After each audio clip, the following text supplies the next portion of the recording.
Bismillahirrahmanirrahim and Assalamu alaikum students.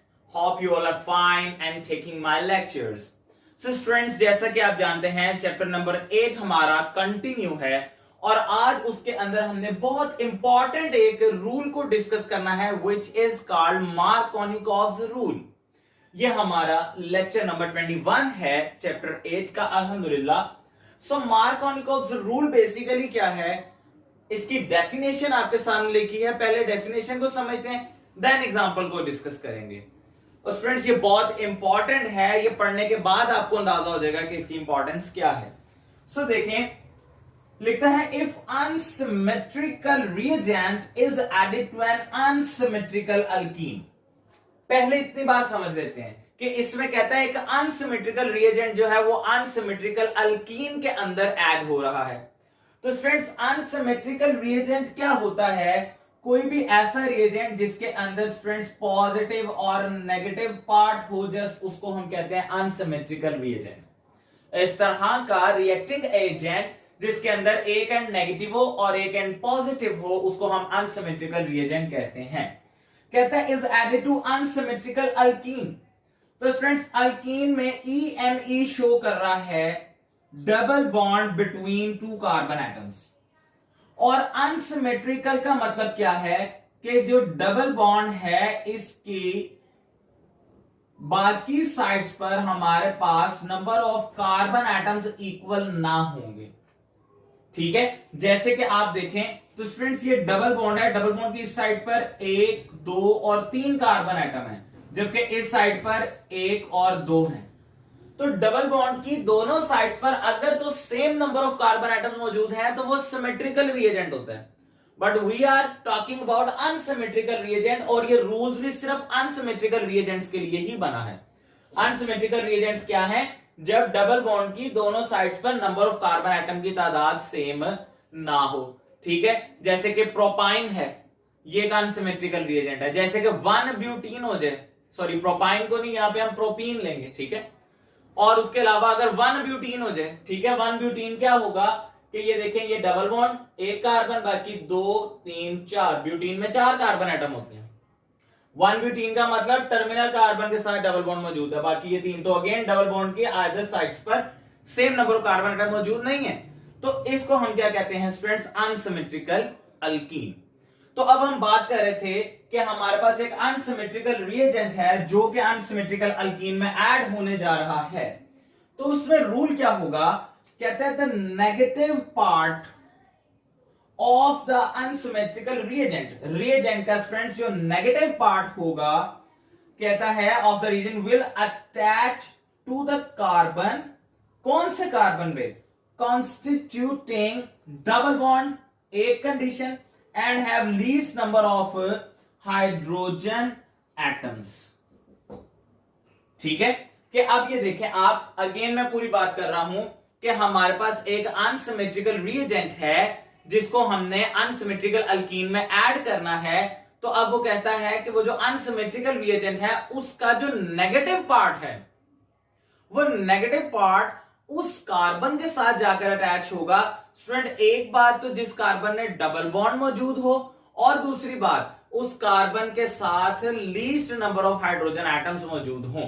ये 2 conditions अगर follow कर रहा है तो उस तरह के कार्बन के साथ फिर नेगेटिव पार्ट जो है वो अटैच होगा. अब देखें इसकी एग्जांपल को स्टडी करते हैं तो आप समझ जाएंगे. स्टूडेंट देखें, हाइड्रोजन ब्रोमाइड, ये हमारे पास क्या है, यहां पर ये है एक अनसिमेट्रिकल रिएजेंट. ओके, तो अनसिमेट्रिकल रिएजेंट में ब्रोमीन इलेक्ट्रोनेगेटिव एलिमेंट है, इस पे नेगेटिव चार्ज आ जाएगा और हाइड्रोजन पे पॉजिटिव चार्ज आएगा. तो अब आप देखें स्टूडेंट्स, यहां पर जब इसने इसके साथ रिएक्शन करना है, एडिशन रिएक्शन गिव करेगा, तो हाइड्रोजन और ब्रोमीन के दरमियान बॉन्ड ब्रेक होगा. बॉन्ड ब्रेक होकर अब देखें नेगेटिव पार्ट को हमने उस कार्बन एटम के साथ अटैच करना है जो डबल बॉन्डेड भी हो, और सेकेंड थिंग उसके पास नंबर ऑफ हाइड्रोजन एटम भी कम हो. तो पहले तो मैं इसमें देख लूंगा कि एक ये ऐसा कार्बन है जिस जो डबल बॉन्ड अटैच्ड है और एक ये ऐसा कार्बन है जिसका डबल बॉन्ड अटैच्ड है. ये 2 कार्बन ऐसे हैं जो इस शर्त को पूरा कर रहे हैं कि डबल बॉन्ड हो. दूसरी शर्त भी थी कि उसके साथ number of hydrogen atom minimum हो, लीस्ट हो. तो देखें स्टूडेंट्स, इसके साथ 2 हाइड्रोजन, इसके साथ 1 है, तो इट्स मीन ये वो वाला कार्बन है जो दोनों शर्तें पूरी कर रहा है। ठीक है, तो अब इस रिएजेंट का जो नेगेटिव पार्ट है स्टूडेंट्स वो फिर इस कार्बन के साथ जाकर अटैच होगा जब बॉन्ड ब्रेक होगा। ठीक है, और पॉजिटिव पार्ट ने इस कार्बन के साथ जाकर अटैच होना है। तो देखें अब यहां से प्रोडक्ट दो तरह की बनाई हुई है। कहते हैं जी अगर तो मैं क्या करता, ये देखेंगे CH3 स्टूडेंट, ये CH3 एज इट इज, आगे ये CH था, मैंने हाइड्रोजन को यहां पर अटैच कर दिया फिलहाल, तो ये CH2 बन गया, बाकी ये भी CH2 और ये Br वैसे का वैसे। कहता है 1 ब्रोमोप्रोपेन, लेकिन ये प्रोडक्ट का बनना पॉसिबल नहीं है। कहता है ये फॉर्मेशन नहीं होगी, मार्कोनिकोव रूल के मुताबिक ये रॉन्ग प्रोडक्ट बनाई हुई है, ऐसी प्रोडक्ट नहीं बनेगी। ठीक है, प्रोडक्ट जो बेसिकली बनेगी वो क्या होगी कि ये नेगेटिव पार्ट ने इस कार्बन के साथ अटैच होना है। तो स्टूडेंट देखें, ये जो कार्बन था जब ये बॉन्ड ब्रेक हुआ, बॉन्ड के ब्रेक होने के बाद एक इलेक्ट्रॉन इस कार्बन पे आ गया, एक इलेक्ट्रॉन इस कार्बन पे आ गया। तो अब यहां पर ये देखें ये ब्रोमीन अटैच हुई है और ये हाइड्रोजन ये CH2 था, तो स्टूडेंट देखें ये CH3 बन गया। तो इस तरह से 2 ब्रोमोप्रोपेन बना and that is our actual product. Basically ये प्रोडक्ट बनेगी, ये वाली जो प्रोडक्ट है स्टूडेंट ये फॉर्म नहीं होगी अकॉर्डिंग टू मार्कोनिकोव रूल। ठीक है, सेम इसी तरह एक और एग्जांपल डिस्कस की है। यहां पर हमारे पास स्टूडेंट ये एक और कंपाउंड है। ठीक है, अब आप देखें ये HBr है, again unsymmetrical reagent. So students इसमें यही हमारे पास नेगेटिव पार्ट है और ये पॉजिटिव पार्ट है।